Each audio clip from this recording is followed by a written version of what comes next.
আসসালামু আলাইকুম দর্শকবৃন্দ। আজকে আমি লইট্টা শুটকি ভুনা করব।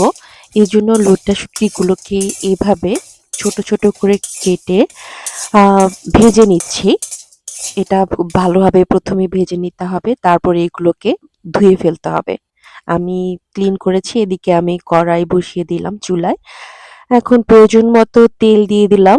এখন এর মধ্যে সেই লইট্টা শুটকিগুলোকে দিয়ে দিব। আমি ভালোভাবে ধুয়ে পরিষ্কার করে নিয়েছি। এটাকে খুব ভালোভাবে ভেজে নিতে হবে।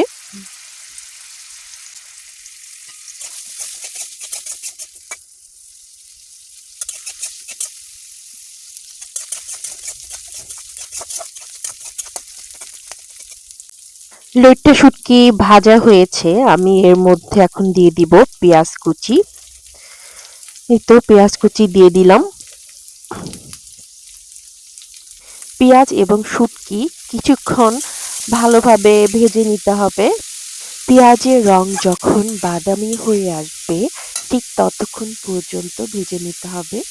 এখন আমি এর মধ্যে দিয়ে দিব কাঁচামরিচ কুচি। কাঁচামরিচ কুচিটা দিয়ে কিছুক্ষণ ভেজে নিব।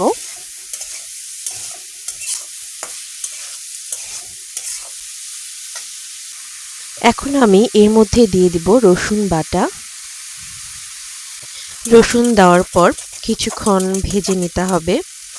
রসুনের সাথে সবকিছু মিশিয়ে নিতে হবে। এখন এর মধ্যে দিয়ে দিব লাল মরিচের গুঁড়া, এর পর্যায়ে দিয়ে দিব হলুদের গুঁড়া, দিয়ে দিব জিরার গুঁড়া, এখন দিব ধনিয়ার গুঁড়া, এর পর্যায়ে দিব লবণ স্বাদ মতো। এখন সবকিছু খুব ভালোভাবে মিশিয়ে নিতে হবে। কিছুক্ষণ মশলাগুলোর সাথে শুটকিগুলো কষিয়ে নিতে হবে। আমার কষানো প্রায় হয়ে এসেছে। এখন আমি এর মধ্যে দিয়ে দিব পানি। একটু নাড়াচাড়া করব।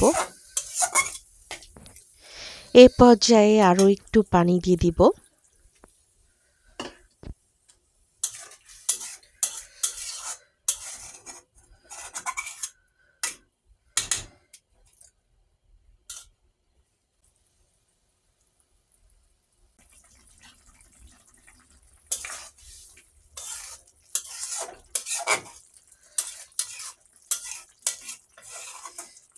এখন আমি এর মধ্যে দিয়ে দিব ধনেপাতা কুচি। এই তো দিয়ে দিলাম। দর্শকবৃন্দ, আমার ভিডিওটি আপনাদের কাছে ভালো লাগলে অবশ্যই কমেন্ট করে জানাবেন। এই তো হয়ে গেল আমার লইট্টা শুটকি ভুনা। আপনারা ভালো থাকবেন, সুস্থ থাকবেন। আল্লাহ হাফেজ।